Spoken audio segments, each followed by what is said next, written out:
Good morning. I'm Councillor Glen, and this is my update for Saturday, October the 5th. Welcome to October.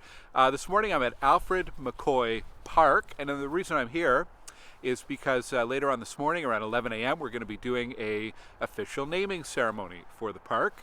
Alfred McCoy, or as many of his friends and family called him, Alf, was a business leader in Stittsville. And he actually had a park named after him until the early 1970s. It was over on Carleton Cathcart at what's now the Carleton Apartments with the Goulburn Nonprofit Housing Corporation.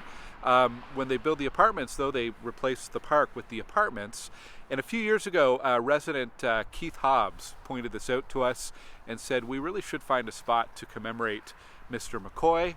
He was a business leader, really involved in the community, and so we've picked this park here.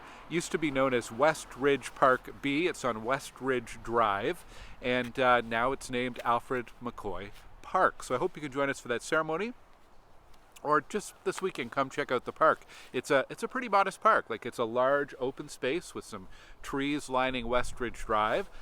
There's also, here I'll turn the camera a little bit, you can see the entrance there to a pathway through a cedar grove. I know it's a popular spot for people walking their dogs, jogging and everything, so place to check out. And maybe in the future it could be a site for something else, maybe a community garden, maybe you have some other ideas, let us know.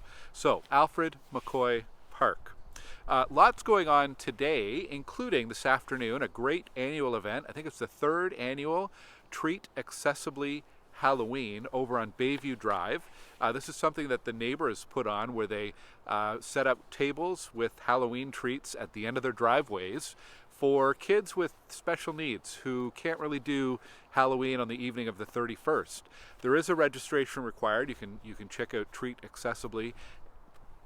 I'm looking forward to stopping by. It's a really special event, and thank you to all the neighbors over there on Bayview for your participation in it. There's a big garage sale today at St. Thomas Church on Stittsville, Maine at Carleton Cathcart. We've got our weekly markets. There's the weekly market at Johnny LaRue. There's the weekly market, that's today. On Sunday, tomorrow, is the weekly market at the barn at Village Square Park. So tons going on in our community as usual.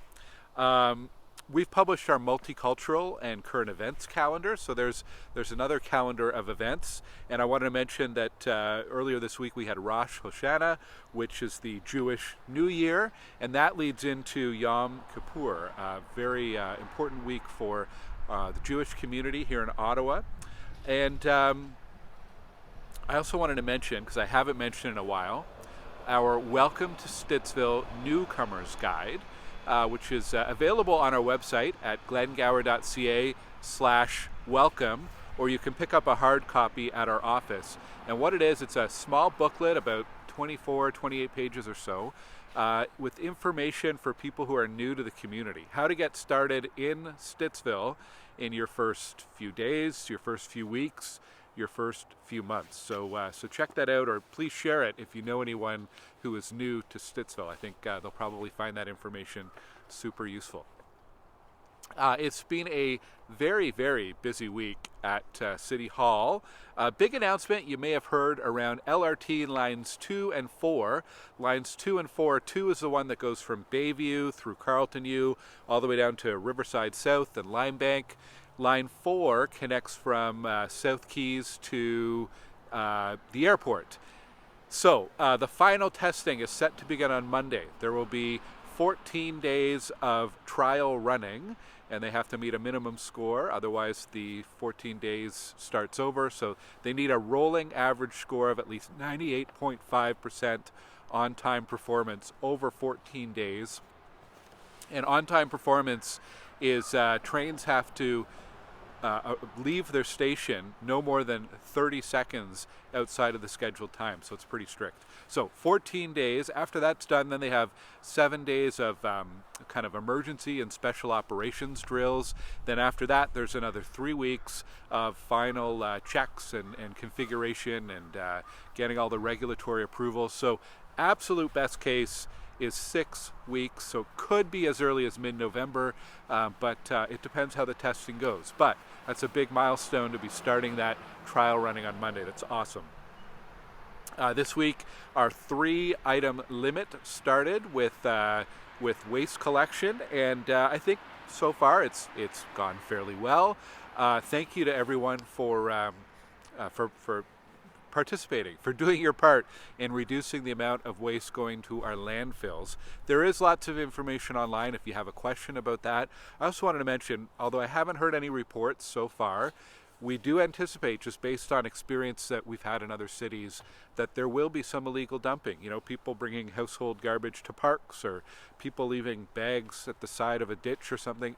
It's going to happen, unfortunately. If you do see that, please report it. Call 311 or go to ottawa.ca/311. We appreciate your help on that.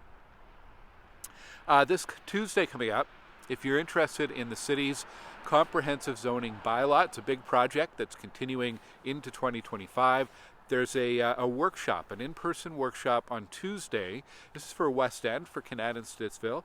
It's at the John Malacak Centre in Canada. That's the community centre next to Earl of March. So information about that on my website and at ottawa.ca. A reminder that we are looking for rink volunteers for Mary Durling Park, Mark Yakubuski Park, Silas Bradley Park, and Albert Argue Black Park. This is to maintain outdoor rinks, flooding and shoveling, and all of the activities that have to happen to get the rinks going once it gets a bit colder. If you'd like more information, please email me. We're also looking for volunteers, or the Kiwanis Club is looking for volunteers to help run the youth center at Frederick Banting on Wednesday and Thursday evenings. So you can contact my office or the Kiwanis Club of Canada Stittsville directly. And just ending with a reminder about adhering to no parking. I mentioned this specific to schools last week, following no parking and no stopping signage, but just in general around the community. Make sure you're not parked in front of a fire hydrant. Make sure you're not blocking a sidewalk. Make sure you're not in a no parking zone. We're still seeing a lot of this, and Bylaw is out handing out tickets, so avoid those tickets. And but more importantly, keep your community safe. There's a reason we have no parking. It's for safety. It's to ensure efficient flow of traffic. So if you're parked in a no parking zone, you are working against those good objectives. I remember one more thing. Signage. The gateway signage, gateway speed signage, is now up in the Blackstone, Abbotsville Crossing, Fernbank Crossing neighborhood.